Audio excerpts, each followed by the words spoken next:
Welcome back, everybody. So in our next video of our urinary incontinence chapter, we're going to talk about something called urge incontinence. And so right off the bat, a key distinguishing feature here for this type of incontinence is that there is an urge to urinate. Remember, we can contrast this with the other two that we've previously talked about, which include overflow incontinence and stress incontinence, in which there was no urge to urinate. So right off the bat, we have a pretty clear classical finding for a patient in a vignette. It's important to keep in mind that all of these are under the umbrella of urinary incontinence, which is a loss of control or involuntary release of urine for a patient. This inability to hold in urine and get to the appropriate places presents with all kinds of symptoms for the patients, which can be detrimental to their well-being.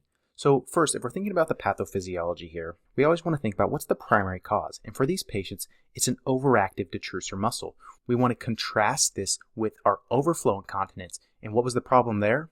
That's right. It was a decreased contractility of the detrusor muscle. And remember, the detrusor muscle is the main muscle that is surrounding the bladder. And we know muscles are allowed to contract or relax, and inappropriate activation of either one of these systems can cause various pathologic states. So what happens is, if we have detrusor muscle overactivity, patients can feel a sudden urge to urinate, ultimately leading to involuntary urination. This is important, right? Because they're feeling this urge to urinate, but it's such a strong urge that they don't have enough time to actually get to an area where it would be okay to go to the bathroom. And so this is how the patients experience involuntary or unwanted leakage of urine. So if we turn our attention to our diagram over here, we can see that typically our detrusor muscle will expand to hold our urine. However, in urge incontinence, you are more or less getting constant contraction or inopportune contraction of this muscle, and that is ultimately leading to squeezing out urine on a frequent basis. And this brings us to our classic presentation, which is that of frequent urination for a patient, particularly at night. So in a classic vignette, they might just say that a 55-year-old patient presents to you in clinic. They're complaining of tiredness during the day. They report that they're tired because they're not sleeping well at night. And the reason they're not sleeping well at night is because they're having to get up and go to the bathroom frequently. This is a fairly new onset for them that's only been going on for the last couple of months. And they report a very key clinical clue that they constantly feel the urge to urinate, but they don't feel like they have enough time to actually get to the restroom. That right there should tip you off that we're talking about urge incontinence, because we said the other two main types of incontinence that you need to know at this level do not involve this sensation or this urge to actually go to the restroom. It's also important to know that this, for the most part, is a clinical diagnosis. There's not any significant clinical steps that you need or tests that you need to do for these patients. It's really based on their history. We can learn so much by actually listening to patients and their history, and so that's why it's really important to give them time to explain their symptoms, their progression, and how it's affecting their quality of life. Now, it is worth noting that sometimes it is difficult to determine, does this patient have a particular type of incontinence? Do they have an urge incontinence or a stress incontinence? And so it is reasonable to do a stress test, which we talked about previously, which is where we try to increase intra-abdominal pressure by asking the patients to do the Valsalva maneuver. And if this were to cause leakage at that time in the clinic, that would give an indication that maybe this patient is more likely to have an actual stress incontinence, or potentially there is a possibility of having a mixed incontinence where they have multiple different types. However, if the patient does that maneuver and they do not experience leakage of urine at that time, and their history is more consistent with an urge incontinence, that is most likely to be their diagnosis. So when we think about our management options here,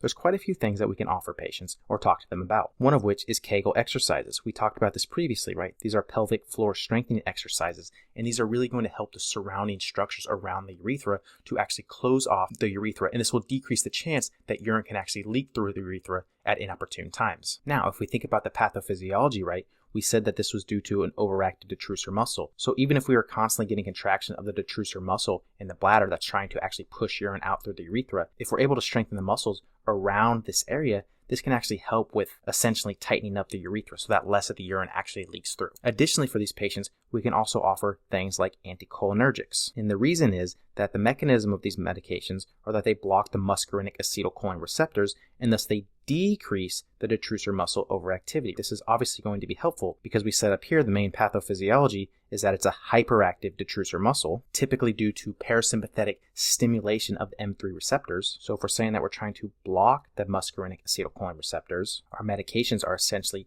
blocking the transmission of the signal to the detrusor muscle. And if we block this transfer of signal, we decrease its overall activity. thus improving the patient's symptoms. Next, we can also consider things such as neurostimulators, which can ultimately help control abnormal contractions. And finally, when we talk about some common associations here, we really need to make sure that we know that this is most commonly an idiopathic thing. That is to say, we don't know the primary reason this develops in patients. However, there are some other associations that we do understand the reason why patients develop this kind of condition, one of which is neurologic disorders. These include things like multiple sclerosis, stroke, or spinal cord injury. And the reason is when we have damage at either the brain, the spinal cord, or in the peripheral nerves, we are affecting our transmission of signals. We are affecting our pathways that are going to say, yes, we should relax, or yes, we should contract the bladder, or various other things in the body. So anything that disrupts these pathways, such as these neurologic conditions, can actually cause a disruption in our typical functioning pattern, thus causing a defect. It's also important to note that this particular condition, like many of our incontinence conditions, actually increases in prevalence with age. And so it's important to keep this in mind when we think about the question stem. If it's a 6-year-old presenting with signs and symptoms of this, it's potentially something else, versus a 67-year-old is more in line with somebody we would expect to potentially have this type of incontinence. It's also associated with an increased risk in UTI. And this is a really important association because think about these presenting symptoms that we talked about. Frequent urination. Well, that's a pretty classic presenting symptom of somebody who also has a urinary tract infection, right? So of course, when we're thinking about our differential and working up these patients, if that's their symptom they're presenting with, we want to ask some additional follow-up questions. Do they have pain when they're urinating? If it's a UTI, we might expect them to say yes. Versus if it's a type of incontinence, we would more likely expect them to say no. So it's important to do the appropriate workup and get your labs and ask the appropriate questions to really differentiate what particular condition this patient might have. But no doubt about it, we have all the various types of incontinence on our differential in addition to UTIs, potentially neurologic complications as well. So just a quick summary for this video. Key points I want you to take away here. Urge incontinence has an urge to urinate. This is a distinguishing factor. You're dealing with an overactive detrusor muscle, which is the muscle that surrounds the bladder.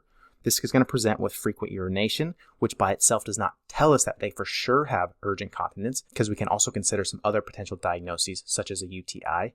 Typically, this is a clinical diagnosis, although you can do a urinary stress test if you're trying to confirm that the patient does not have stress incontinence or trying to make sure they don't have some sort of a mixed incontinence appearance. Our management options are going to always deal with lifestyle changes. We can do some exercises such as Kegel exercises. We can give them some medications such as anticholinergics that are going to act to decrease the detrusor muscle activity. And we can also consider neurostimulators, particularly in the sacral nerve, to actually help with the abnormal bladder contraction. And finally, key associations are going to include things like neurologic disorders, increased age, and UTI. But remember, this is most commonly going to be an idiopathic condition.